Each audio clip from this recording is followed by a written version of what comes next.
All right, there we go. Are we live? Yeah, it is live. Uh, What's going on, guys? So this is our first stream. I'm Justin Moore, joined here by the great Dom G, that's right. and we're just Yeah. going to talk about some event stuff. Yeah, we've got a whole brand new meta and a lot of exciting things to talk about. Anything you excited about, Dom? The Jakari Codex, for sure. The Jakari Codex. Playing something that's not Host of Ascension GSC is gonna be fun. I'm looking at Final Day, looking at Biosanctic. So definitely be trying a few things out, seeing what's there. What about you? What are you looking forward to after this last data slate? Orcs and Yeah, Tau. yeah. That new guys change is spicy. We're gonna definitely gonna get into that and some of the Drakari stuff too. Oh yeah. But yeah, good things, man. But yeah, one of the things that I was looking at with the orc changes Mhm. was that change to Gaz's how much space he takes up in the battle wagon. Yeah. That's going to be a big change. So now you can actually put him with some big units. So I'm excited about that. I'm excited. But Does that put more DACA back on the menu? Little 1 CP WA again, you know? uh, Warhorde all the way. Yeah. Yeah. But yeah, I haven't really looked too much at that Drakari book. I know you have, so I'll have hmm to get your thoughts on it. But That's fun. We'll do like yeah, a deep dive on it, go through it, and just see what the impressions are, because people are dooming it pretty hard right now because the damage is, it's an elf book damage, so yeah, like they're not gonna, it's not jumping off the page, but there's a lot of interesting like tricks and maneuvers in there, and the mechanic change is also very yeah, different. So I think that we just need more time to see what's in there. I want to test some things out and see what's going on with it before I like really make a judgment call on it. yeah. No, I hear you. But Um, so, far as events, what events have you done recently? I I mean, know it's LSO is the big one. yeah. You may have heard I played at LSO, right? Like that's the big one. So we did LSO and Warzone. So let's kind of talk about those two events here. Like let's get into it a bit. So um, we both played at LSO last year. How'd you do last year? What'd you bring last year? Last year I brought Necrons, the hmm same as this year. So it Nice. came full circle. I took the double monolith with the Silent Uh, King, um, and didn't do as well last year. I went 4-2. I think I lost. Who did I lose to? I lost to Nick Dutz mhm. with his sisters. Vol just soloed a monolith from full and said, "You don't Yeah. get to play this game." Um, and then Colin Yep. McDade, my Yep. other loss, and that was its own thing. So, Yeah. what about you? How'd you do last year? Last year did pretty well. I finished fourth. I was playing Yanari with my Wraith Blades, and Yeah, that's right. That's right. yeah, my only loss was to Derek, who had won the whole event with the Chaos Colts, and that was a really tough matchup with all Right. the Curse Cultists and just bodies. I just didn't have the volume, so I had to play it Yep. super carefully, and then like that's all. It just takes like one slight thing to go wrong, and then it like cascades down. So outside of that game, played extremely well. So this year, wanted to come in, wanted to like kind of do that same bar. It was like this is our event in our backyard, so I know we were both hyped for that. Yeah, you went in fact do better. Yeah, Uh, yeah, we both had a really good showing. Kit too. He wasn't able to yeah, join us, but me and Dom both went undefeated at LSO, and I with think Kit an only had one loss, so had a really good showing for the Tundra boys. well, I did have one loss, but I guess there's an asterisk on that. We'll talk about that when we get to the Yeah. round six. Well, no, it was overturned, so it's not a loss. Oh yeah, is that how it works? Is we're just gonna count as 6-0? No, But no, they actually overturned it. did So okay. But oh shit. Something just dropped, but we're fine. So what'd you bring this year then? So you brought Necrons again this year, but I mean, I imagine there's no monoliths in it. yeah. So last year was Hypercrypt. This year was Awakened Dynasty with the big warrior brick and Mhm. double wraith bricks. and Yeah. it was awesome, man. You know, maybe not for my opponents, but for me, it was a fun time. You know, Yeah, I don't that think. list can Mhm. definitely lose. It's not just like walk up and you win. You definitely have to finagle how you play it. It's definitely If got you some just tough matchups. Yeah, if you just go all in, then it's not great. Yeah. And host is it's an interesting one. It's not an auto loss, but it can hurt if you make the wrong call. So, Yeah. but yeah, what about you? And that's what I was on. I was on Host of Ascension GSC. So I was playing Final Day previously, and then you can't really play a Patriarch in a Knights meta. You don't want to give up that Warlord. So switched to Host.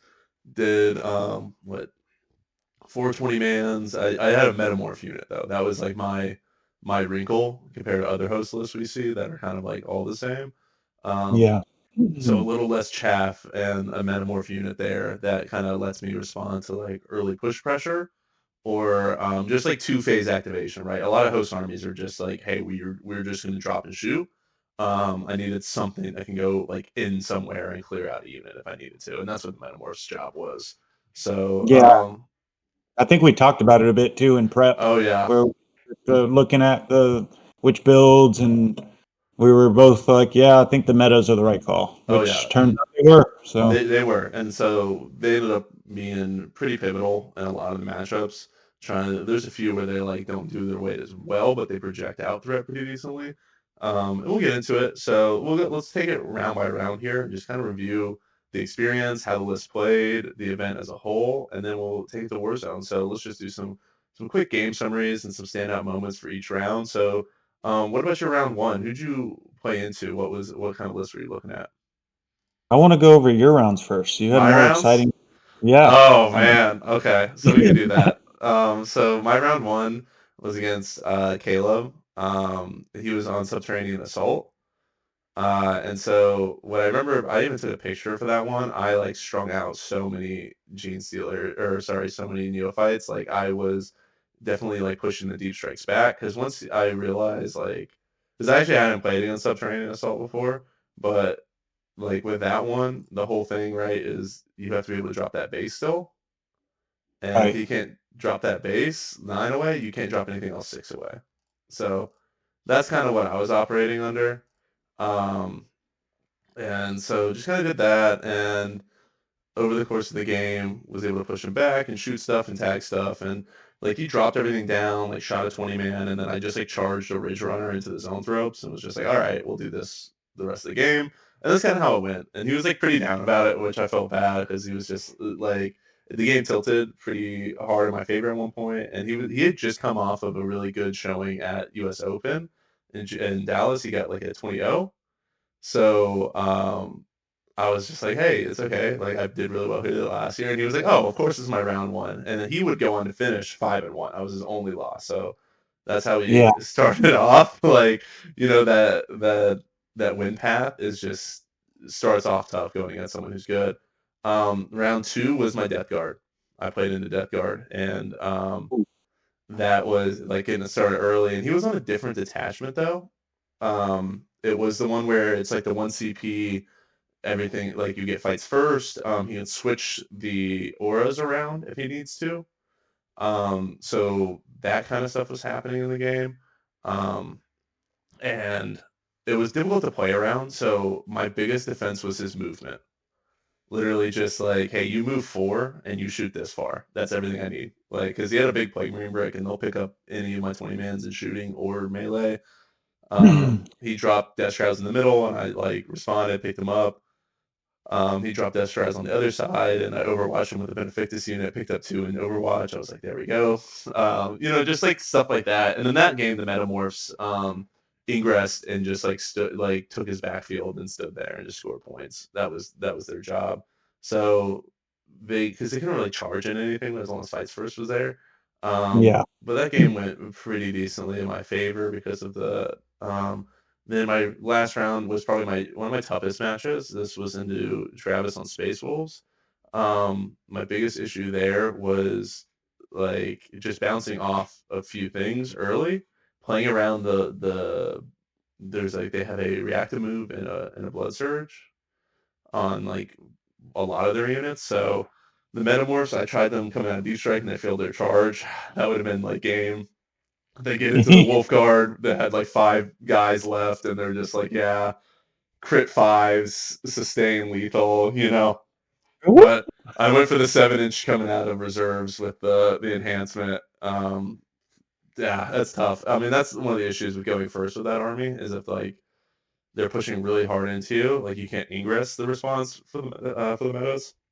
And I was getting greedy. I wanted them to have the lethal and sustain. That helps a ton with them sometimes, depending on the matchup and depending on how the opponent's position. And then my fourth game was actually a GSC mirror that was into Robin, and he's Oh he's yeah. good on GSC, right? And he's playing a very different build, and so what made this one Okay. really hard. Yeah. Yeah, he was like 20 bikes, like with the characters, they move, shoot, move. He had like only 40 neophytes. He had a 10-man mining tool brick with a locust for fights first. Oh yeah. So there was just like a lot of stuff going on there, and he just knew what he was doing. He had a 2-man razor or 2-man laser ridge runner unit. Um, and so it was a cagey, it was like a cagey strategic back and forth game. Um, like he took fixed. He took like he made the smart call. I didn't tell people about it, but if you took assassinate Cole, you made the right choice in the Gene Stealer Colts, right? Like everyone who went everyone who's like, well, you can just like keep him away from me. In my head, I'm like, yeah, let me play with my bricks, you know. So there's some situations where it can backfire. For him, it absolutely can't because I have to take was it tactical against him. So he was able to collect challenger cards in those like first 2-3 turns because I wasn't exposing myself early, and so he's Yeah. like getting those free points, knowing that the secondary points are coming later. I had some key moves that really helped me out there. My favorite was I ingressed a Benefactus unit out of line of sight that was like close enough to where the next turn they were going to move and then charge a Ridge Runner and just like pile onto his home objective, take his home objective. He tried a long bomb charge with his acolytes, the fights for his acolytes, into some pure strains I had nearby. Gets it, kills them, is able to touch the neophytes. So I was like, oh man, it's over. But I take my 3 inches, take the next 3 inches, and then on my turn, I crit 5s the pistols in the unit. I crit 5 the pistols in the unit, and they still have lethal sustain, and it's the Assassination Edict unit going into a unit that has a locus. So they actually just pick up the 10 acolytes and shooting with like 21 pistol shots, lethal sustained. So that was where I was like, oh, that was like one of my favorite plays over the whole weekend was Yeah. that nonsense. And then that like they cleared themselves up so they can charge the Ridge Runner, take the objective, and do all that. And that was a huge difference because it was a close game. Um, then getting into my fifth game, this one was on stream. I think it was on like the paid stream for Tactical Tortoise there. This is with Kevin, and he was on Salamanders. And this one I was like really stressed over because I was like, oh man, he's got a Redeemer, he's got a Infernus Marine unit, right? He's got a lot of tools that can just come out and pick up 20 mans, not just in shooting phase, but in the movement phase, which would be absolutely catastrophic. So there's a lot of Overwatch to play around with that. He Right. had 2 Vindicators. Like there was a lot of pieces there that were pretty good. And I mean, the Vulcan unit with the Company of Heroes, and so he plays really cagey, and I think that's what gets him is he's not pushing into me hard enough. Like I used the Pure Strains early to like make a play for his home objective because he just like had stuff on the other side, on it more just closer to his natural expansion or this other wall staging to get there. Especially with supply drop, there's like 3 objectives on his expansion side. So in order to stop the Gene Stealers from coming in and killing infiltrators and taking the home, he ingresses like his captain and Infernus Marines into, like behind Oh his home ruin in his yeah. deployment zone. And I was like, okay, they can just live there all game. That's fine by me. Not going to charge. I'll just move block, especially because there's a wall there, so you're not overwatching my move blocks. So like those moments were happening. I was able to ingress the Metamorphs in to get like a full lethal sustain charge on Vulcan and the Company of Heroes, and they were able to touch the Land Raider. That would have been perfect if I managed to kill Vulcan, but he AOC'd and just was an absolute champion on the saves. So like I killed the whole Company of Heroes, but did not get a wound on a Vulcan. So I was like, you're OC 8 or 10 or something stupid, right? It just wasn't going to happen. So I managed to keep just enough of them alive just to keep both units tied up. That way, at least the Land Raider couldn't move up and shoot. Um, Right. yeah, so we had Blade Guard get out and do all their stuff, and that's when I realized I had left a Benefictus unit and a Saboteur in Deep Strike, and I was like, "Oh, I just Oh no. lost." Yeah, I Oh, literally was just like, "Oh, I lost. I just lost right yeah. now. I just left like what is it, 250 points in Deep Strike, and now I have to play with a 2,000 point army after I bring back a unit." Like after I Yeah, I think you told me about that too. I walked by and you were like, "Well, I think I just lost the game. I just left a huge brick in reserves." I was like, yeah. that was when I told you untilt yourself, Dom. I I had to take a moment and just like be like, okay, what pieces do I have? How am I gonna play this? Because I really was like, it's over, it's done. I was like, this is it. The run is over. I gotta think about my next game now. Like I was so out. And then he had killed a 20 man, so I had one in Deep Strike, but just no character. And so I moved up my Saboteur, and he Overwatched with a Land Raider and killed it. And because he didn't want to like throw the free grenade or like do it into mortal wound shenanigans. And I was like, okay, that's all I needed. So I was able to 6-inch the 20 man like to form a wall like around the Land Raider, around Vulcan, also touch the objective. So was able to like just take that off of him, shoot down some other assets, and just like play the screening game and keep the primary going enough to be able to like keep out the win and like keep it in like a safe position too, because he had like shot that 20 man, and didn't pick him up all the way. And so if I had just rolled like one, like if I rolled not a 1 or 2 on my like banner resurrection, I would have scored a full primary turn on turn 5 as well. So like that would have been great. Like so I was in a very good position. I just needed to like stop, evaluate, and play very carefully from that point forward in order to secure it. Otherwise, if I just like played tilted the whole time, I would have lost. That's for sure. And then going into round 6, this is the one that I guess is now infamous. I played into CSM. I played into Packbound, um, and that's a really tough matchup from the beginning because when you have Vindicators and Forge Fiends with Abaddon and I guess a Hellbrute, you get it's really easy to pick up 20 mans, and so that was the issue I ran into that game. Like I ended up losing the game by 10. And there's points in that game where I can be like, okay, this is where I lost them. Like I had really bad secondary draws and was having a difficult time scoring them. So things like leaving my Mark for Death unit alive, even like the Omega one for 2 points, right? Not being able to score behind because I just don't have stuff, or getting like little engage. And then my favorite was Tempting Target. I got overwatched by a Forge Fiend with Abaddon Yeah. and Hellbrute rerolls, and it was a 6-inch deep strike Gene Sealer to take an objective for Tempting Target. And so Uh, if I ended up living with one Gene Sealer, like it was down, like it was that close, and I even CP'd one of the saves. I'm like, a 5-up just gets me 5 points. So I took the yeah. chance, failed the 5-up, but like that's 5 points right there. Um, Yeah. and so it was a good experience at the table. I didn't have a bad time at all. Like he was a pretty like gracious opponent, and we were having a good game. It's just after the fact when I realized that there is no Hellbrute in that list.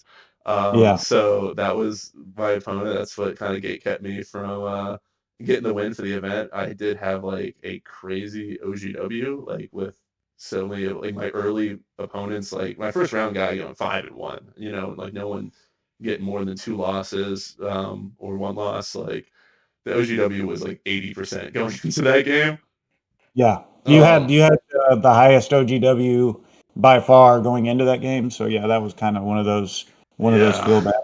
Um, Yeah, that you were a huge sport about it though. I noticed through the whole thing you didn't like, freak out about it. You were just like, "Oh man, that sucks." yeah, Even when you found out about the what he had done and all that. I yeah. really commend you on how you acted with that. You never, broke character. You were true to yourself that whole time, and I commend you for that. No, Definitely. thank you. I mean, there's definitely like it happened so quickly, and there's so much going on, and seeing the response online was kind of weird because people got so negative and everything so quickly, and like I had a good experience at the table. Like it is what it is. It's a game. I'm never gonna like be that mad or that upset over it. Like at the end of the day, like I know what happened and we had a good time, and that's like the most important thing for me. Yeah. But it was funny, like coming away from the table, like Chris and Nick were right there, and they turned to like you lost. I was like, man, that Hellbrute, like that was the difference. Like just getting the lethal and sustain, and I didn't even know it at the time, but like that being like the thing, like that I can point at and be like, yeah, that's a difference maker. Because like if that's not there, you don't kill the 20 mans to a Yeah. guy. I can bring them up and I can get more multiple activations out of them. Like I get that tempting target, right? It becomes a much safer game for me Right. Right. from that perspective, and so that makes me feel good. Is that not like it's not like I lost by like 80, and I can be like, well, we don't know. Like, well, we kind of know at that point, right? But Yeah. but it was a close game, and that was the defining feature of the game that like swung it away from me.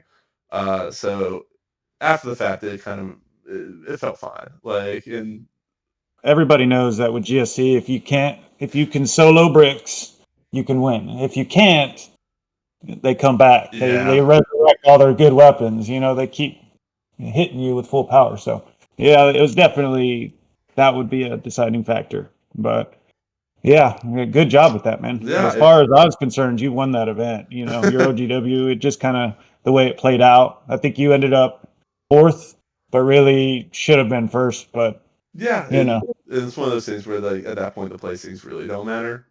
You know? yeah, Yeah, it's just everybody knows it's one of yeah, those things. like it just feels it is what it is, and I appreciate it though. It bumped me up to third. yeah, yeah. Let's go to someone who's like truly undefeated with no asterisks. Then, so how is your games? Like you started off round one. Who'd you play into? So for me, my round one was the opposite of yours. Hmm. Great guy, had a great time. Let me pull this up real Hmm. quick.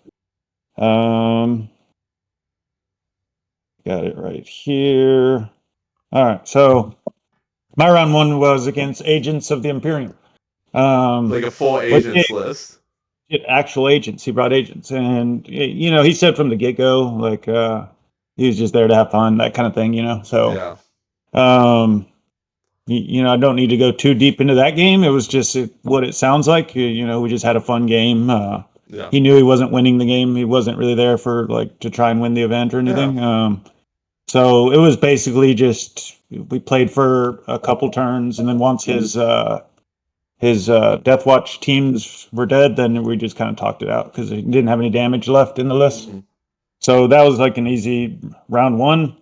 Um, Round two was into Joni Velasquez, World hmm, Leaders. So I was like, oh man, right off the jump, round two had yeah, a tough one. And that was an interesting game. That was very much, I knew the name of the game was keep the warrior brick away from Karn at yeah, all costs. Karn will just solo that brick. yeah, So early on, I had some lucky breaks where his infiltrating unit hmm, went after my flayed ones that were on my expansion objective. Went in and charged, but he rolled a big charge, so he had to swing all the way around. hmm, And the race that were deployed behind the brick were able to heroic into the yeah, unit. And to make matters worse, he then activates to swing his unit and fails to kill the 5 flayed ones with his unit. Gets it down to one guy, and then I get to reanimate, get guys back, and then the race just solo pick up his entire brick. yeah, So that was a lucky break. I mean, either way, I was going to kill his brick, but he also didn't get the unit off of me, and I believe he had overwhelming force too. So he failed to kill the blade ones and lost his brick in response. Um, so that was a really lucky thing for me. The second thing was his what unit is that? What's the 2-man unit of World Leaders again that oh, you the take? spawn, Spawn. yeah, On the other flank went to go charge, I believe, my transport. The early on, he tried to run up, failed the charge. It was like a 6-inch, so they were just stuck out in the open. So I immediately start to apply pressure with race, just advance up on my flank, grab the objective. He responds with a unit of 8 bound hmm, and a forge fiend. The Forge Fiend completely whiffs. I think it kills one Wraith. And then the 8-bound do like almost no damage. This is before changes, so little bit expected. So I was able to get an early 15, which was huge. Or I forget what mission that was, but I held 3 going into the next turn. Then on my turn, a single DDA pops out. For warriors, go touch the middle. Then a DDA pops around the corner, and on one Forge Fiend, another DDA pops at a second Forge Fiend, and then I kind of screen.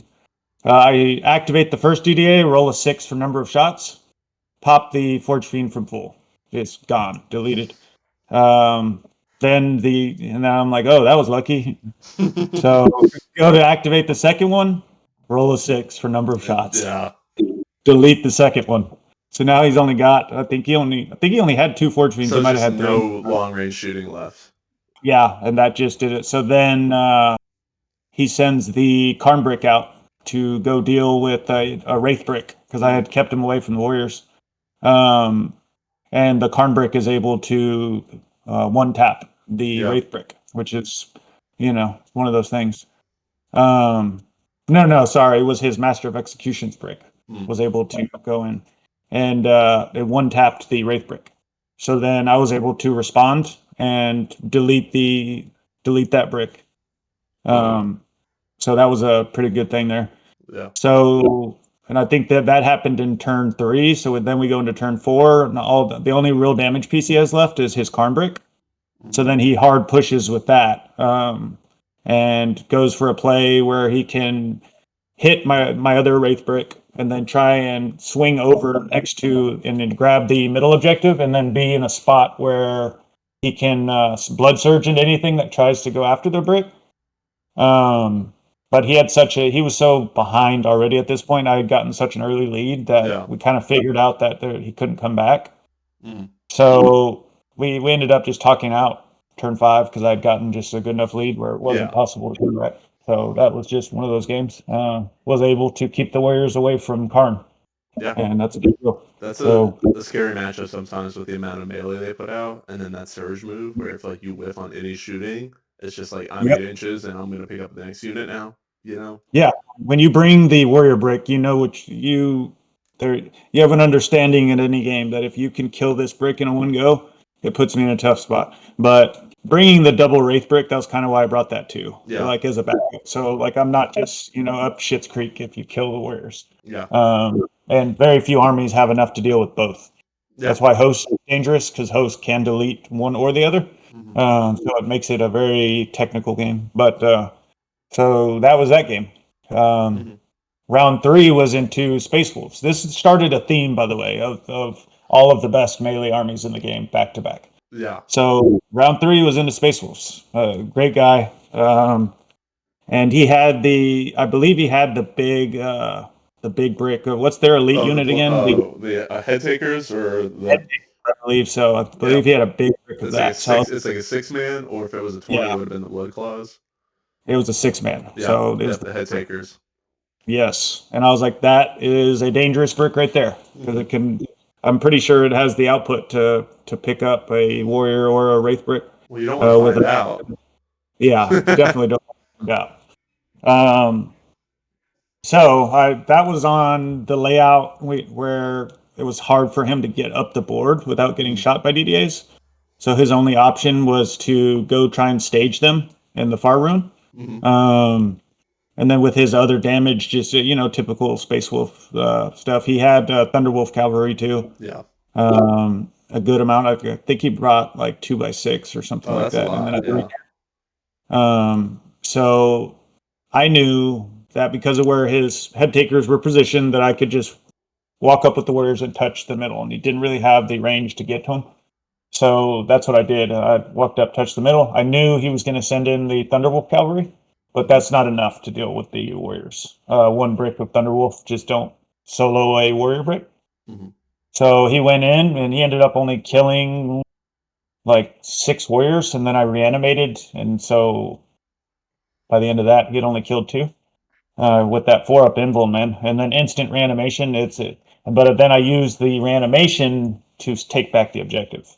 Because, Yeah. right, his wolves are tagged along my warrior string, so he Yes. doesn't have all of them on the objective. And then I reanimate as soon as he hits me, take the objective. Now I get a 15, you know? It's one of the typical warrior play. And now he loses his wolf brick.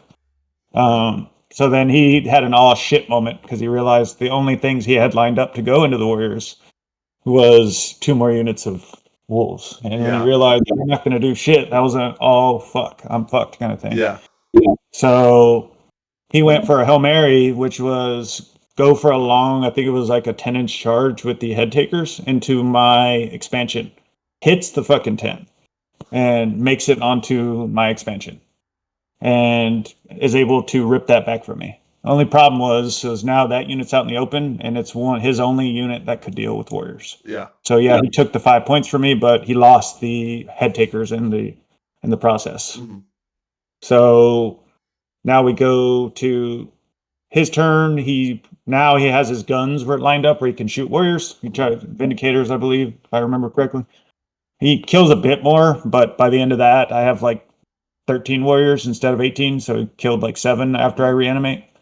And I did the same thing, reanimated, took the objective back, just rinsed and repeats. But now his 6-man wolf is gone, and his head taker is gone. So all he has left is his 3-man wolf unit and his guns in the back. So at that point, you smell blood in the water, and Race just rushed the board. Warriors reanimate on my turn again.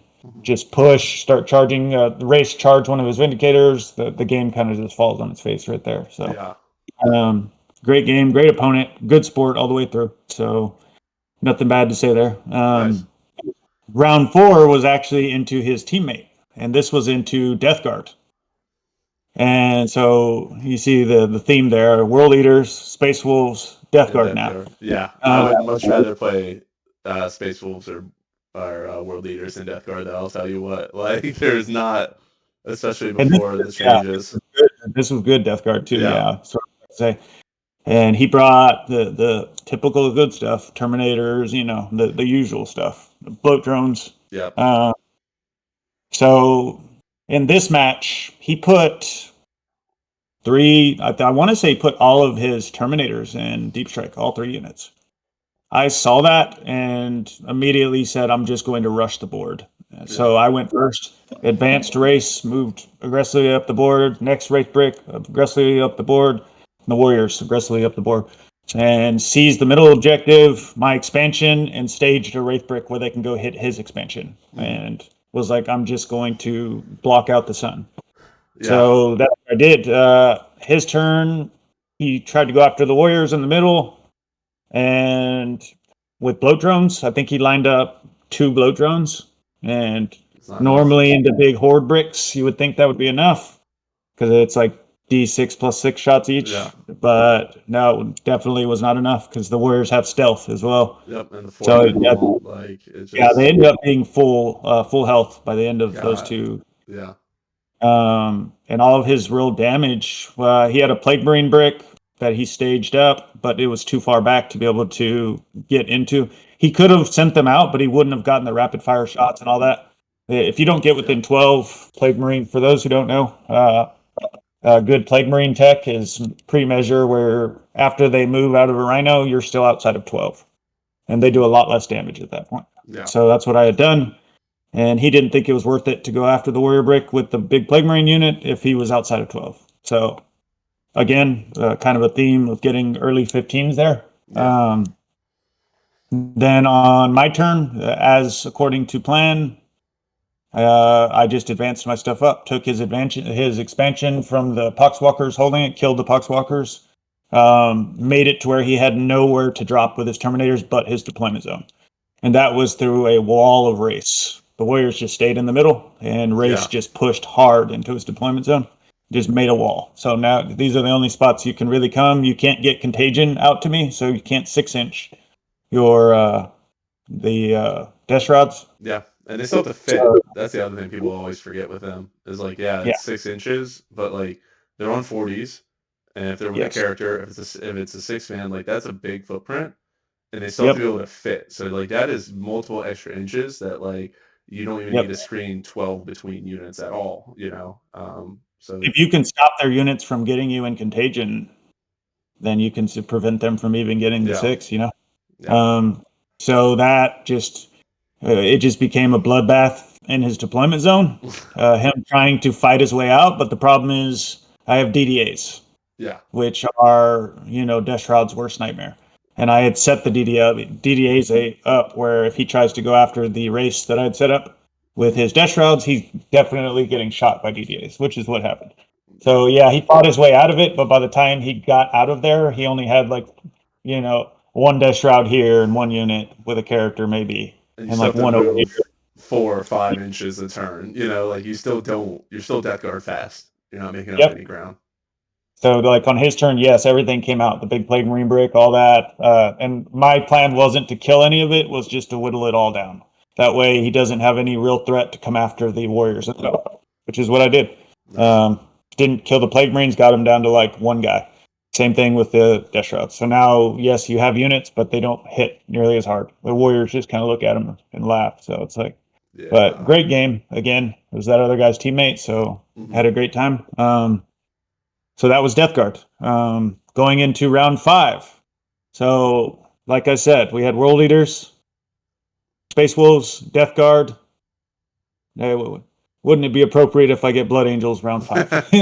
Yeah. So, Matthew Tweedle on Blood Angels. Yeah. And this was on stream. No. Round 5 was not Blood Angels. No, that's round 6. You're at round 5 was Admech, right? Admech. Admech, Right. yeah. Okay. And he brought the robot spam, and that was also on stream too. I was on stream 5 and 6. So yeah, he brought the robot spam. So early on, he advanced his big robot brick and wasn't able to clear the ruin in the middle, but didn't want to play the game. Felt like he would be playing the game without them if he didn't still put them up there. So he's basically like banking on, I can see one robot, so I get to shoot at him one time. He's banking on me not doing big damage there, like killing one robot, and then he can just pull off of the ruin. I think was his thought process. So my turn, I do the usual stuff. Go up, grab my expansion, stage this time. Don't go touch the middle because he's got breachers. He's got resources that can shoot. Admit, don't have that much trouble killing infantry. The warriors got to be careful there. And then one DDA pops out to shoot those robots. I roll a 6 for the number of shots. Yeah, there you go. And I've said it to a few people. The lottery gun was in my favor this tournament because they were putting it work. So I roll a 6 for the number of shots, so that's 7 shots. No, it was 8 because he had the 4 robots plus the character, so plus 1 for blast. Roll for 3s to hit. I get 7 out of 8 hits. 3s to wound, or no, it's 2s to wound because he's T9, and all wound. And he fails, I think, all but 1. So it just on the spot kills like almost the entire brick, I think. If he fails 8, or he failed 7 or 8, 1, 2. Yeah. Pretty sure he killed the entire brick outside the character. So just one fucking DDA soloed an entire robot brick, which was an insane spike, Mass says I kill like 1, I think. So that happened, and that was like, because of how expensive that unit is, that kind of makes the game just fall on its face when you do something like that. It's not an auto loss, but it makes it very hard because he invested those points for a reason. Yeah. And I just did not let off the pressure from then. I did what I usually do. I used race to draw him out and next turn pushed race to force some action and let DDA start shooting, picking off the stuff that comes out. Yeah. So that's how that went. Again, lucky with the robot break. I think I was still favored if they didn't pop him like that, but it definitely ended the game earlier rather than later. So that was that game. And then round 6 was on stream again into Matthew Tweedle into his Blood Angels. And that was a very dangerous game because Blood Angels can rip through some shit, as you know. So he had the big Sanguinary Guard unit. He had the big Death Company unit. Yeah, and then he had other sanguinary units. Just a bunch of punch, right? Yeah. Then he had the ball predators, two or three of them, I can't remember. Um, so yeah, I knew in that game it was try and keep him away from the warrior brick with his rage-fueled warrior brick and his big bricks. Mm-hmm. So early on, I pushed race and warriors, both advanced up the flank, getting ready to attack his expansion. I knew I needed to. His game plan is apply pressure and try and get an early lead. So I tried to do the opposite of that, which is debunk his pressure Yeah. and start taking his primary. Because usually Blood Angels are out of assets by the end of the game, but have such a big lead that they win anyway. Yeah. I was like, what if he just doesn't get the lead early? And I start stripping it the other way around. Yeah. So I used the race to screen and made a wall around the warriors, or at least I thought I did. So I make the wall, and turn 2, I go to do the same thing. I advance them up even further. Yeah. Keep the wall up for the race around the warriors. He rapid ingresses his rage-fueled warrior brick, which I had totally blanked that they were even in there. I was like, oh. So his turn, he gets to get into warriors because there was a little spot there. Yeah. Which is insane because his rage field warrior unit only killed, like, by the end of it, he killed like 5 warriors. What? Complete, like, and that's with oath, lance lethal, hit on, That's like 3s just and re-rolling into 2s. Yeah. yeah, with lethal, and just complete lucky on my part how that went. Into 2s, re-rolling 1s, I think. I can't remember if it was on foot guys or not, but yeah, it was complete luck there. Then on top of that, in the same turn, his big sanguinary guard brick with, I want to say, with Dante, 6 Sangard with Dante, went into race and killed a single wraith. That was it. So just huge spike on my part. They weren't oathed the race, and this is when Sang still hit on 3s as opposed to now they're on 2s. So I'm pretty sure they hit on 2s because of Dante. So that was just a complete whiff. Don't know how else to put it. He was rolling very bad. I will say this. Like, his rolls were atrocious. Yeah, you have to be for this. Like, yeah, like I felt guilty because I was like, man, when somebody rolls so bad and you're like, man, I'm like, it's like hard to watch because it is, and you're just like standing there like damn. Sorry. And he was a great sport about it. We had a great game. It was just one of those things. Like, I go for a play where I'm gonna do homers on his home, and so I go in with 5 death marks. He overwatches with a ball predator, which should be able to pick up 5 death marks. Hopefully, right? He killed one guy. Yeah, hopefully he should be able to. But yeah, they have the perfect stats. I think it's strength 6, AP 2. I'm T5 with only 1 wound each. Yeah, and he's got that flamer, and then he's got the other shot, so he should. Dang. Or he has a good chance at least kill more than one guy. But yeah. So just whiff there. It was bad. And then on my turn was able to pick up, his big sanguinary guard brick, his rage-filled warrior brick.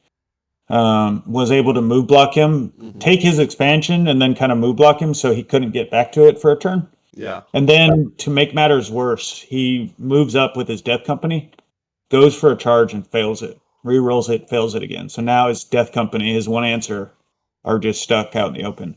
Again, his rolls were bad. I think it was like a 6-inch charge, I want to say. The 6 or 7 re-rollable, and he failed it. Failed it again. So that's tough. Yeah, the dice gods were on my side for that game. So I had gained a lead early, which was my plan there. And he needed the dice to go right to be able to claw that back, but they did the opposite. So ended up pulling that one out. So nice. that was my LSO run. Nice. Yeah. 6 games, 6-0. I know that feels good. I mean, we were both pretty happy with how LSO went, and like happy with our choices and our factions and the lists. And then we turn around and we're going to be going to Warzone. We were just there last weekend, so switch things up just a little bit. I tested out a few options, right? We had like a little practice weekend in between. Tested out a few options as far as like changing the list up, adding 10 more metas in possibly. Tried it, and I was missing my other 20 Neos, and the what is it, the Ah, you missed the window too, because yeah. now the nerfs happened. You're like, oh, Yeah, it's so love the 80 Neos, and then the Acolyte Icon Ward became a hero. Like I once I tried him out and like my 20 that started on the board, I was like, oh, he's not going anywhere. He's so in. So I yeah, did that, and then I was able to shuffle around some other points. Like I took out a Saboteur and an enhancement, and put in a Goliath truck for my Metamorphs to make me start them on the board every game. So they oh, also had some more effectiveness in shooting and had a little bit more ability to maneuver around, getting that extra 3 inches coming out of the truck. And then also, like, they had the time is nine enhancement. That's the one I kept. I kept it over the assassination edict, just so they had yeah, like a big threat radius early. And I can like yeah. touch multiple sides. And then one thing I did in one of my games was +1 to wound. Turn what, one, like bottom one. Um, Oh wow. because he had pushed. It was in one of my games against Custodes. I guess I'll just wait for it when I get there. But so game one, I was into Custodes. So that one went pretty well because when you take 400 points of Caladius, that means that you're not playing with 400 points of your army. So Yeah, it's just like, all right, there's like 4 units I got to worry about, right? And then you just like mortar the sisters, like, and he had taken a 10-man sister unit with the character. And I was like, yeah, I can just like, I just like flamed them to death. I think with the metamorphs is what happened. It just becomes like really tough. That's a tough matchup, I think, for Custodes. And even with like the was it the Warden brick that gets the 4 up on pain? Like I still brought them down to like one the Primus unit coming down through the Field No Pain, killed all but the character and a single guy like that was on a couple wounds. And then he like moved them into the Saboteur and then got Overwatch and was like, all right, they're both dead. So it's just like there's not too many options there when you have so few units. So that's kind of how that one went. My round two was into David on AdMech, and I was scared at first because I was like, oh man, AdMech, if it's like 100 bodies and 30 of them infiltrate, I'm in rough shape. And it wasn't. It was breachers and Castellan robots, and so he also had some really terrible luck on some charge rolls. Like it was like a 4 inch charge that he failed twice. It was really bad. yeah, Um, Little things like that like added up over time with the dice, and I was just able to like be all in the middle and on every objective. I didn't lose a 20-man like the game. I was saving the 6 points too. Like so it was just tough. Like I was just picking up all of the assets pretty quickly and like things were going my way fairly efficiently. So it just was one of those games where like one thing was snowballing to another. yeah. And then my round three was playing into David on Wrath of the Rock Dark Angels.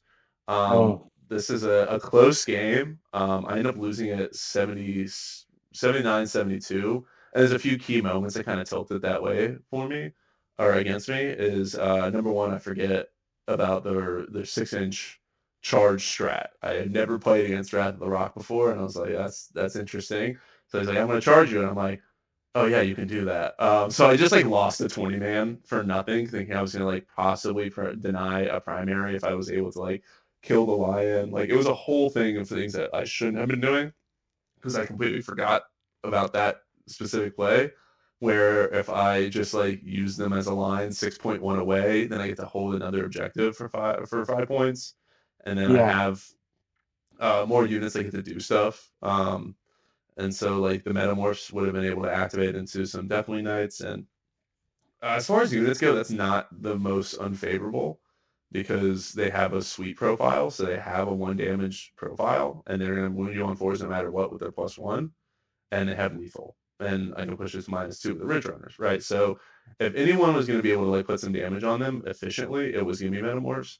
Then he got the opportunity, and then at another point he nails like a 10-inch charge out of Deep Strike just into the Primus brick after they had like pretty much picked up Azrael and the Hellblasters, and I was just like, all right, like I can't do anything about someone just putting the game plan on 9 inch or 10-inch charges out of reserves, you know? So I was just like, okay, I guess. And then he was just a champion on his on his 4-up saves on the nights when I was shooting at them, because I had to drop a Ben 50s unit in the back, and it's just like, all right, 4-up, I failed. I'm gonna CP reroll into a 4-up, right? So that was like his CP usage was entirely like threatening that 6-inch charge, was rerolling failed invulns and armor contempt, right? So that's kind of just how it was going in that game. So I lost by 7, but definitely feel like if I had another crack at it, I could perform a little bit better with the experience that Yeah. I have now into it.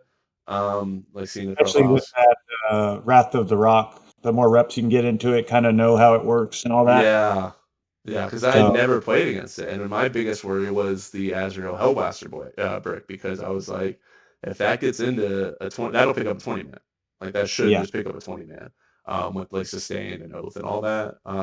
So that's what I was most worried about. So I focused them early. Like I was even able to kill like 3 or 4 of them, with the mortars from the Ridge Runners turn 1 and the Saboteur. oh, Because I wow. was just like, yeah, ignore cover -1. So I'm just like handing him say, and he had the like he has blast. So I'm getting like minimum. I roll 1 on the dice. I'm still getting 5 shots with everyone, right? Yeah, Or like 6 shots with everyone. I just need 4s to hit and 3s to wound with everything. And so like it adds up over time if you're rolling 4-up saves and you're not like you roll a little yeah, bit below, which is kind of funny. So like I was able to just pick up a few early. Um, which is enjoyable, but end up losing that game by 7. And I think I put it entirely on the charge that shouldn't have happened. Like, yeah, so just literally just fall back and stay 6.1 away, pick up everything else. Like that's the way I should have gone about it. yeah. Um, but it's one of those games where you have to play it a few times. Like that's not a rule you come across often. So Right. definitely needed to do that. And I know people get that experience into GSC with like the shooting pickup. So I always try to remind people like, hey, I'm gonna pick up that unit when you shoot. Like I had that at LSO with Kevin, who was lining up the Vindicator to shoot a Mike Primus unit, and he's like, I should kill a lot. I was like, you won't kill all of them. So I will pick Yeah, it. So I'm gonna pick it up, and then even into David, where he's like lining up intercessors to see if they can see the Primus break, and I'm like, don't do that. Stop. yeah, Like, don't like. I will pick them up. You're not gonna kill enough for this to be worth it for you. So when you know those tricks and you play around it, you end up playing a lot better. I probably focused a little bit more on the lion than I should have. I got a little greedy because I was able to do like 4 mortals to him on top of 1 with bikes. yeah. You were Um, like, I can do it. I can I do it. know, yeah. I should have thrown a grenade. I honestly should have. I didn't even think. I didn't realize like like his auras. I again have never played the lion, right? So I didn't know his rules. So I was just like, he just took the mortals. I was like, oh man, if I did just enough to throw a grenade and maybe kill him, it would have been incredible. Yeah, He had like 7 left. I was like, it's not worth it to throw a grenade. Little did I know, I should have just thrown the grenade and got him yeah, down to like 3. I would have killed him on like the next turn. So that was a little annoying. Just like between that and Weber's get the job done. Um, like, but just like play patterns, getting to understand a little bit more. So that was definitely a lesson to be learned. And then I went into my round 5 the next, or my round 4 the next day. I played in the Knights, I played in the John, and we had played before in at Rise. I was on Biosynctic, and he got to experience an Abominant doing 18 damage in combat, which was really funny. I've never seen it spike as hard into a knight. yeah, It's just like, hey, just whopped him. yeah, But we both went fixed, which was funny. I had it. This is my first game, almost 3 years in of 10th, where both players take fixed. He went yeah. cool assassinate, and I went bring it down assassinate. Um, and so we were just like playing primary for 2 turns. Like we didn't really even like, just playing KG, not trying to give each other anything. But there's a couple moments that kind of swung. Like I put my Gene Stealers like right up against the wall, and I had move blocked for his Cascade or Lancer or Cascadator to come out in one specific direction, and he would have had like a 5-inch charge in the Gene Stealers, which I was fine with because they were just going to move block him next turn. Because right behind those Gene Stealers, an inch off the wall was 20 Icon Ward Neophytes. So he Yeah, went for the charged the Gene Stealers. I'm like, all right, I'm gonna heroic, and so I yeah, just am able to get them onto both objectives. Like for turn 2, score 15. They fall back, and I'm like, yeah, now they're both sticky as well.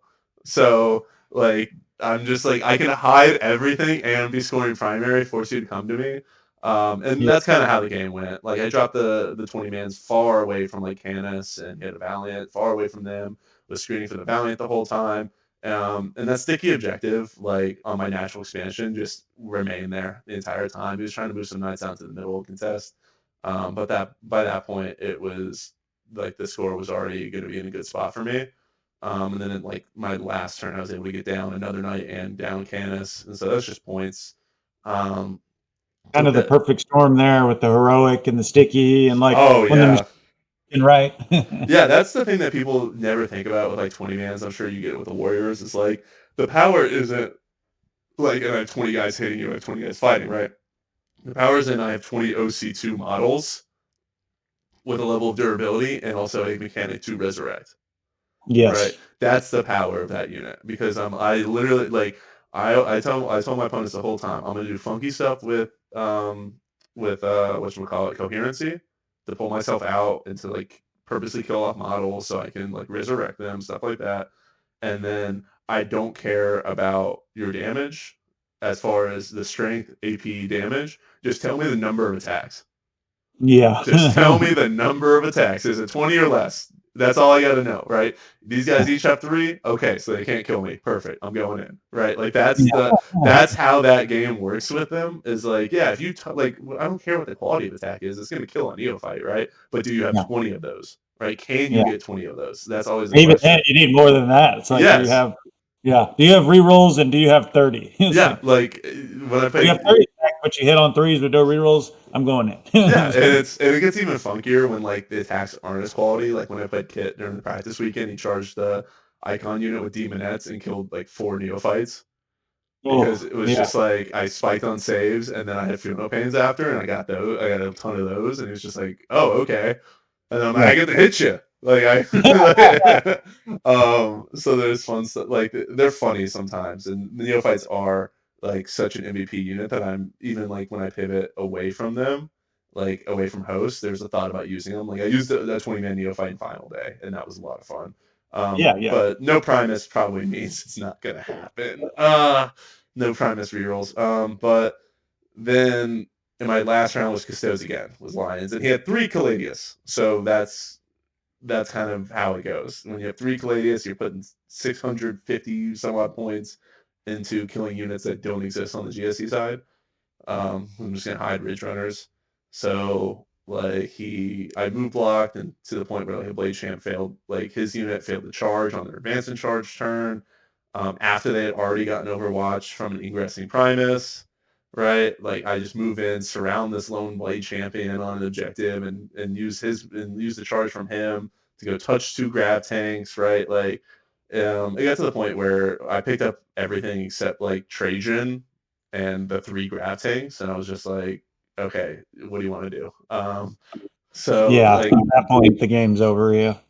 yeah, so I mean that's the one matchup I think that really struggles in the host is Custodes. Like I just don't know how they play it when you only have like 3 pieces that do damage. And that is the one where I used the +1 wound early because he went in with a Warden Blade Champ brick onto my natural expansion. So they were like behind the ruin on my side, and the truck was right there. So I just get the metas out, and I had a benefit to see it start on the board. So they just didn't move, had their heavy bonus, like went into the um, custodians with +1 to wound in coordination with the metamorphs who got the truck +1 to wound. So they're like 5G rolling now, and he pops what helps is he pops the feel no pain there. Because I don't know what Matthew was doing. Because I told him I was like, look, these guys are 2 attacks or they're 3 attacks each in combat. They're 2 damage each. They got +1 wound. They got lethal. Like he's like, yeah, you kill like 1.5. And I was like, no, I don't. I kill a lot more than that. So he pops so he pops the whatchamacallit in the feeling of pain and shooting. I get them down to like 1 guy and the blade champ and charge in and clean up with the whatchamacallit with the metas and hold the objective. The blade champ had an enhancement to get back up, which was fine. He got back up and he like fought on death, killed some metas, but then the saboteur like grenaded him to death like the following turn. Just was Yeah. like, how many wins do you have? 4? Okay, take 4. Like The good old saboteur. Oh yeah, when they don't get touched in melee, like off of a deep strike charge, they're really good, you know. So like that, that kind of like cinched it there, and because of my paint, I was able to score best overall, which was the goal for the event, especially coming off of Elzo and everything that happened. I was like, look, I just want to go to Warzone, get 5 good games in, play my best, have a good time, and really like enjoy the army I'm bringing, and ended up being like the last hurrah for my host of Ascension. And I think that was my favorite iteration of them yet. So I was really happy with how it went, really happy with the hardware I got from the event because of it. My first best overall. And that was the intention when I first started hobbying this army. I started putting them together back in ninth, putting the pieces together, get sourcing pieces and everything like that. Finally, now at the end of 10, they're painted on the table and able to see like, oh, this is really good. Like you put the effort in, because like that was the intention. Like when I started, I was like, this is going to be like a best overall army. I want like the paint to compete alongside like the play. So it felt really good to have that come together for me. So just about what happens next for that army, but really enjoyed it. Really happy with Warzone. Yeah, that was a really good showing there, man. That was a great event. I know how much work you put into the painting, so and they're awesome for the people that don't know. It's Yeah. the Rat GSC, and he did an amazing job with it. It's not an easy task to convert that many bodies into rats. It's a It lot of is. green stuff It work. is. I sculpted like wrists onto every single neophyte, right? Like because I used the old clan rat body, so every single model in that army is converted, and almost every single one had to have some level of like green stuff, like what sculpting to go with it, whether it was like fur or something else. Like it's everywhere there. Yeah, it looks really good, man. Thank you. So your Warzone, you Yes. had a good show in there as well. Yeah, we've once again the Tundra boys just showed up, man. Ended up best general, and Mhm. like Dom said, he got best overall. So Tundra strikes again, but yeah. So we'll go through my matchups. So round one, I drew the mirror. It was Mhm. so I was running for reference. I was running Blood Angels to this one, Yeah. Liberator Assault. And round one, I drew Blood Angels, but he was on the other detachment. What is it? Angelic Inheritors. The Yeah, the drop. character one. Yeah. Yeah, so he was running that one. So we both kind of knew from the early on with that one that my speed was going to be a problem there. He had more tricks, but I Mhm. had more speed, which is, doesn't always mean you lose the game, but it definitely helps, especially if you make the right plays there. You can't make mistakes with angelic inheritors, because if I'm able to ingress and get into the right targets, um, it starts to fall apart pretty quick. So he had the typical list. He had the las cannon unit. What is it? Devastators. Yeah, the last Um, devs. yeah, he had those. He had the big Inceptor unit with Mhm. plasma. He had the Sanguinor. He had good tricks. And the Sanguinor is a tough one there. Yeah. So early on, I went first. I immediately go attack his. Or no, I went second. Yeah, I went second. So no, I went first. All right, my brain is just going back and forth. I went first. I went first every game of this event, actually, all Ooh. 6 times. It was like so. Yeah, I went first. Immediately staged my 5 JPI to go hit his expansion. So I do that. I start staging my other stuff aggressively and getting ready for my turn to go hit his expansion, and then make sure I have enough stuff on my expansion that he can't go hit it. Mhm. So he does what I thought he was going to do, moves up with scouts, takes his expansion, kind of stages his stuff up too. Um, so we go back to my turn. My JPI go to charge his scouts on his objective, Mhm. which was where I could have avoided that by just not charging. Just went and contested the objective and call it a Yeah. day. But I charge, and I forget about his Sanguinor. Mhm. So he pops, which ended up actually helping me, because Mhm. then he pops the once per game. He ended up not knowing it was once per game, and thank God this was game Oh. one, so I was able to tell Yeah. him like, oh yeah, because he was thinking he was going to get to do it again, the come down and fight first, shenanigans. So he comes down, solos the JPI, so there goes that little, 5 points. But I wasn't super tilted because I knew it was out of the way now. So now he can't use that to go, get my fight's first character out or other stuff, Yeah. So we got that out early. So I immediately he didn't really have a good answer to hold his expansion objective. I had a good staging spot where every turn I could send a missile to go hit his expansion, and he did not really have the pieces to go hit mine. Like I had a big fights first brick holding my expansion behind a ruin, where the only way he can get enough OC to go take it is to go charge me on there. But it's 10 Van Vets with a chaplain. They fight first. He's just not going to do enough damage. So that game just kind of I kept doing that, which is just keep hitting his expansion, force some aggression, force him to come out, and then capitalize with my 2 repulsor executioners. Yeah. So that was that game. Quick reference with my list, I had 2 rep X's. Those are my big guns. Those heroes. A captain with assault intercessors goes in each one. One of those captains has Rage Field Warrior. I had 2 big Van Vet bricks, 2x10. And I kind of switched up if Dante went with a brick or if the captain. Sometimes the captain went with Sanguinary Guard. If I needed the +1 to hit for the event, like against Death Guard, Dante goes with Van Vets because he gives them +1 to hit. So it negates that -1 to hit. Yeah. The little reference there. And then had 5 JPI as well, 2x5 infiltrators. I love infiltrators. I think they're just great into a lot of matchups. Death Guard was why they went in originally. Yeah. You can say Death Guard, it's fine. Yeah. We know it's for my house. No, don't need it anymore for that. But yeah, and then a unit of scouts, a lieutenant with combi. And then a unit of Sanguinary Guard. So that's the most of the damage is the 2 Van Vet bricks, and then the Sanguinary Guard is kind of a scrimmage piece. Just go out and kill an MSU piece, tag something else. Still requires a real gun to kill. So, But yeah, we did that trade back and forth. So I ended up pulling that one out. He just couldn't keep up with the pressure. He would kill the stuff that would come and get him, but my infiltrator screened out my side of the board where he couldn't do good tricks. Yeah. So that was that game.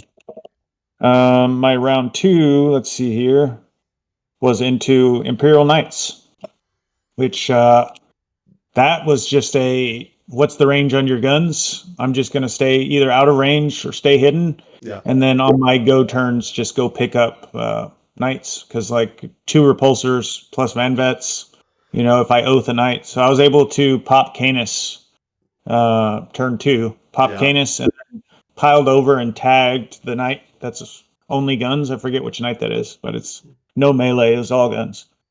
So did that trick and just did the attrition thing where I killed the little Knights and then just killed a big Knight here and there. Because I think it was, I want to say like 3 big Knights and 3 little guys or something like that. Might have been 4 and 4, something like that. So just try and kill a big Knight a turn and maybe 2 little guys a turn or 1 little guy. But keep up that pace.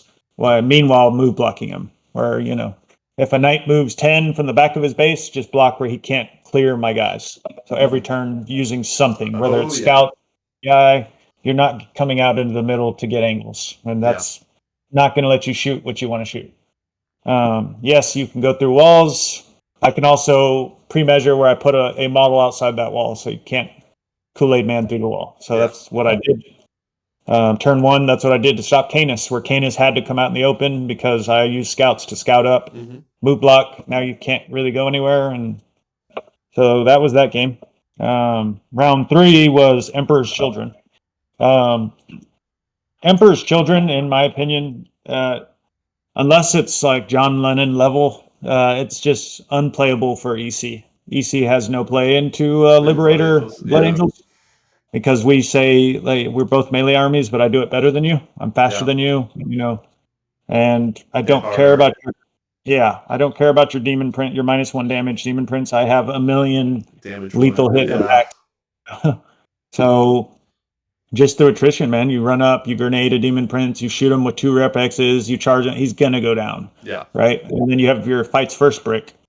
And the key there was just keep it away from noise marines, which is not that. So how do I do that? I just rapid ingress it in a spot that's very good for me, and noise marines can't go reprise. Yeah. So that's just every turn was killing key resources of his, or staying back and saying, come out, send something out, and you just don't have the pieces to go hold primary. So that was that one. He was a great guy, had a great game. Nothing bad to say there. Next round was Death Guard, the rematch into Oscar. For those that don't know, at Games Workshop Dallas, my only 2 losses were to the same guy, Oscar, on Death Guard. I had Orcs. I played him, I want to say like round 4 and on stream, and he got me with Orcs. And then I played him again like round 6 or something like that. He was able to get me again. Orcs just had no answer to Death Guard. So fast forward to Warzone, I'm on Blood Angels and draw him on round 4. And this time it was kind of the opposite. He took some nerfs. The Blood Angels list that I had was already designed to play Death Guard before nerfs. That was one of the ways that I built it. And so that was just an attrition war, but with the units he lost from the nerfs, he just couldn't keep up. He went for a rapid ingress play. I set up to charge a Death Shroud unit in that game, and which I was going to hit both the Death Shrouds and his Poxwalkers on his expansion objective. Try and go for a double whammy where I'd strip that objective and kill the Death Shrouds. Well, he went for a rapid ingress play with the Death Shrouds to try and heroic into my unit.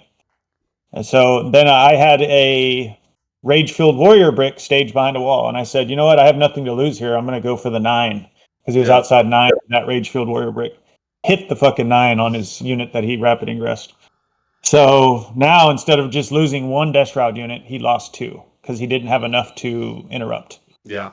So his plan was that 10 Van Vets can't shoot through 2 units of Death Shrouds. Yeah. So, but now he doesn't get to do the heroic play. So now Van Vets charge 1 brick. Rage-Filled Warrior charges the other. Van Vets activate, solo the Death Shrouds. Only the character lives. It's his flamer guy, the Lord of Virulence, or whatever. Yeah. Only he lives because of that Death Guard rule, which is so busted. The 4-up feel no pain. Yeah. It's like on the character. So he lives. Then I go to the Rage-Filled Warrior brick, solos the entire brick. The Lord of Contagion dies too, and fails to stand back up. He rolls a 1 for the stand back up. So. And then also the Poxwalkers get deleted, take his expansion. All that happens in one fight phase. Lost 2 units of Death Shroud, Lord of Contagion, and Poxwalkers, and the Lord of Contagion doesn't stand back up. So now he has no Plague Marines in this list, so his only damage he has left is 1 unit of Death Shrouds and 3 Bloat Drones. That's it. And I still basically have my whole army. So he just... and then on that same turn, 1 Rep-X activates into his unkillable Demon Prince, fucking solos it in 1 activation. So, so the Demon Prince with 5-up Feel No Pain gets popped by 1 Rep-X, which was huge. I had lined up enough stuff to kill it anyway. I then had 2 melee units lined up to charge it. My plan was to shoot it with a Rep-X and then charge it. Rep-X soloed it, which actually ended up hurting me more than helping me, because the Sanguinary Guard that were going to charge him weren't touching the point. So they were just kind of out in the open. So, but that was that game. Great game. Me and him have had great games every time we played. I told him the next one will decide it all, because now we're 2-2. I've won twice. He's won twice. So that was that one. Round 5 was into Chaos Knights. Russell Tassin, my boy. You know, everyone knows him. The War Master. Yes, the War Master himself. Shout out to Russell. That was a great game. We always have a great game. So he was on Chaos Knights. I forget the name of the detachment. It's the one where he can sticky objectives, which is just an insane strat. The way it works is what? Like sticky it with OC5? Yes, and it's at the end of any phase. Yeah. I believe how that works. There's only two. It's like what, Lords of Dread and Infernal Lands. Those are the only two. I think so. Yeah, I can't remember which detachment, but it was that one for reference. So people that know Chaos Knights know which one I'm talking about. He had triple. Which one's the one that does mortal wounds? Abominance. Abominant. Night Abominance. Yes, triple Abominant, double Despoiler. Then he had Nurglings, and he had the Beast of Nurgle. I want to say that's it. Might have been something else. So yeah, that he kind of was forced to put one of his Abominants on the flank to try and go aggro at me and try and hit my. He was going to go for an early sticky play, so he took a risk and put one knight on the flank. And if I go first, I get to shoot one Rep-X at it. And he was banking that one Rep-X wasn't going to do big damage to him. Mm-hmm. So we roll to go first. I go first. Oath the Abominant. Pop out one Rep-X. Do 24 damage to it. It was like, oh, God. Yeah, it was a oh, fuck moment. It ended up, it still caused big problems because on his turn, he just auto-passed. He wasn't going to risk it. It still ran onto my expansion, killed my unit that was on it, and then on my turn, he stickied it.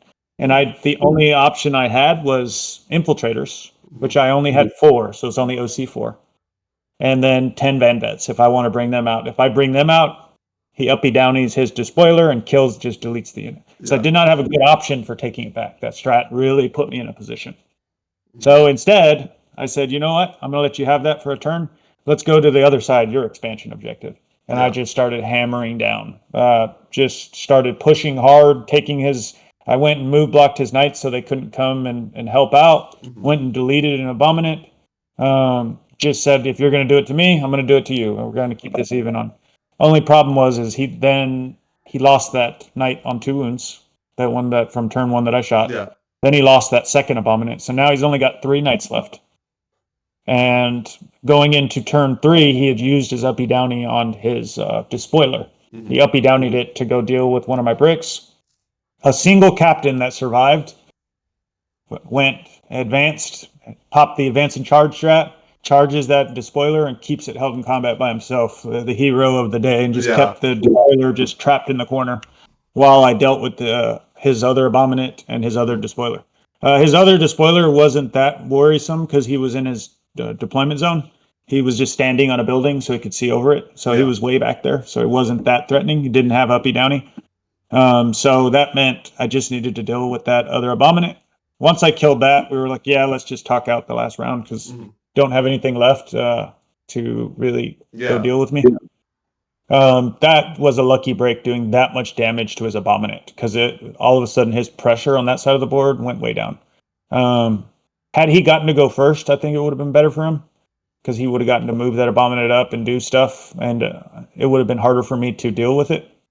So that was lucky there. It would have forced me to go charge it, right? Yeah. If I have to go charge it, that means you get to use a Despoiler to kill my Vanvet unit that went to go charge it. So little lucky break there. He played it right. He played it the best you can when dice spike like that, right? When dice just spike and I'm handing you save after save and you're just not making any emblems, like one of those games. So that was against Russell. Shout out, Russell. Great game. Love you, buddy. Yeah, always a fun time. Yeah, always a great time. We did a little picture where it was red versus blue, or I had my Tundra shirt and he had his Art of War shirt. That was great. But then round 6, the finals, was into Votann. This was the kind of cracked Votann with the sustain 2 combo. So I get to go first. And he scouts on his flank to get ready for the Hecaton, Land Fort, and Bikes to go threaten my expansion objective, as you do. He wants to start applying pressure onto me. I go on my side and I scout up my scouts to go move block him in, keep him in where he can't even go get to his expansion. He just has his one unit of infiltrators, the little 5 guys that were split in 2, Jaegers.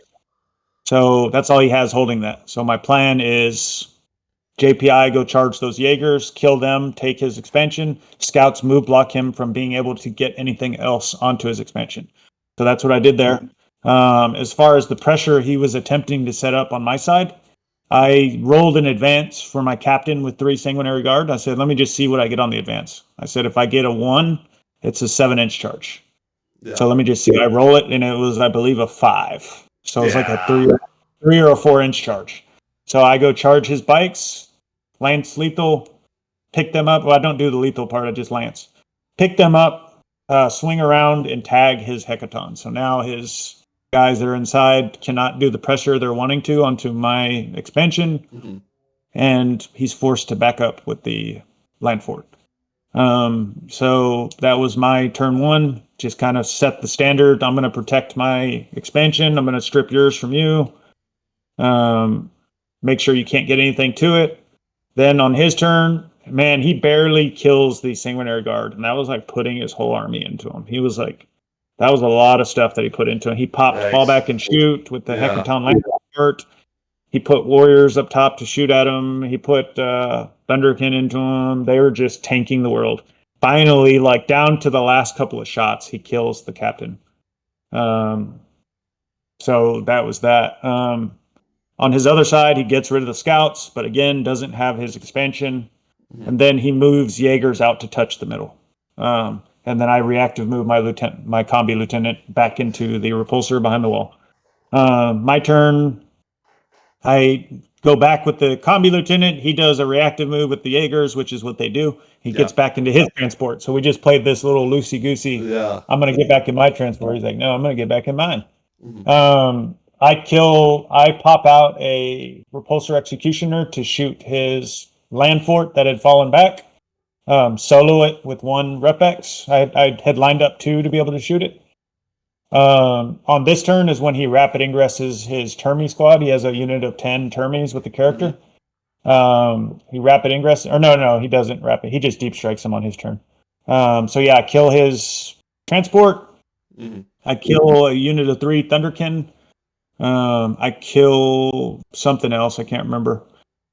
So then on his turn, I was kind of sloppy with how I put my Van Vets, my 10-man Van Vets with the fights first.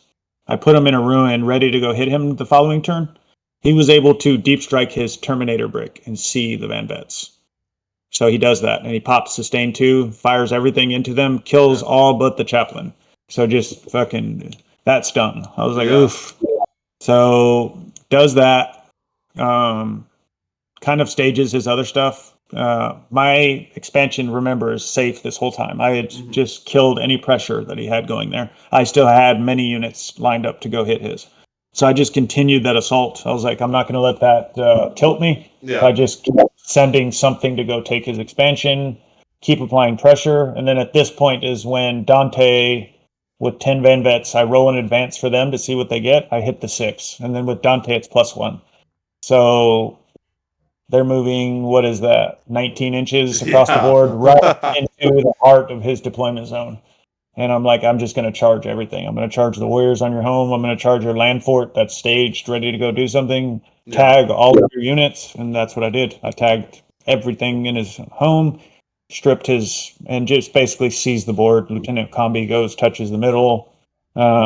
He just couldn't dig his way out at that point. So yeah, that was the game there. Great opponent. Me and you both know Thomas. Oh yeah, he's such a great guy. One of my favorite people in 40K. Thomas Greer, right? I believe that's just a lot of fun. Great sportsman. Like honestly, if everyone was like him in this hobby, we'd have such a great time. Yeah, great hobbyist too. Orcs are incredible. The orcs are awesome. He's got some good guard too.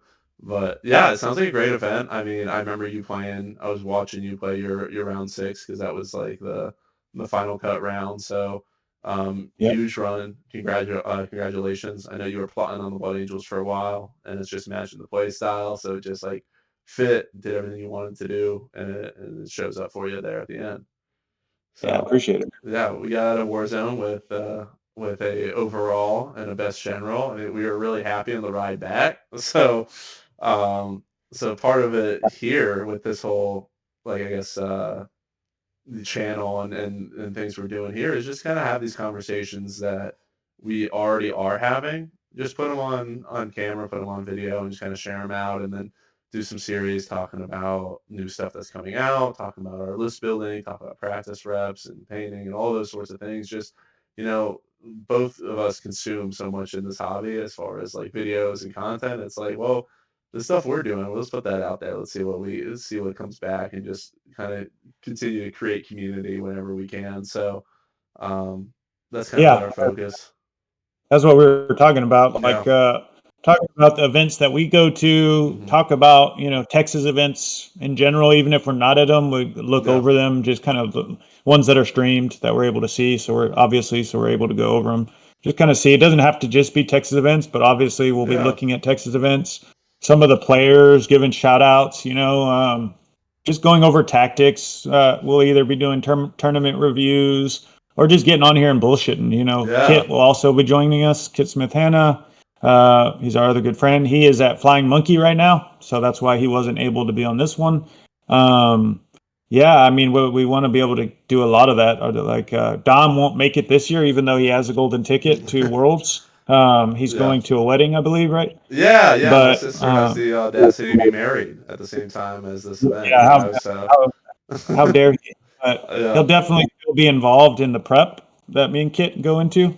Um, and we'll try and post some content on that. Just getting some prep in for WCW. Once Kit gets back from Flying Monkey, he's there now. We'll see how he does there, but we'll try and get on and talk about it. Yeah, man, and we just want to talk all things 40K, the thing we know Yeah. and love, right? So yeah, Um, like yeah, subscribe, share it around with people. I mean, yeah, we're not doing this for any other reason than just to be like have fun and put our thoughts out there and just kind of build the community we have down here and kind of take it somewhere else too. But yeah, yeah. thanks for Also, shout out to Tundra Tactics. yeah, Those are our boys. Love you guys. Shout out the TOs. yes, Christian, David, all you guys, Clayton, hmm love you guys.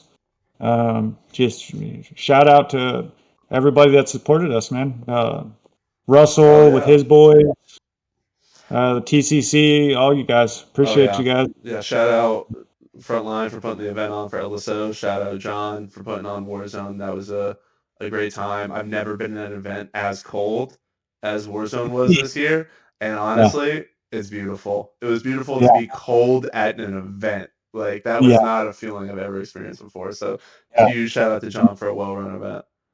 yeah, yeah. But All right, buddy. thank y'all. That's it for this one. Till See next ya. time. See ya.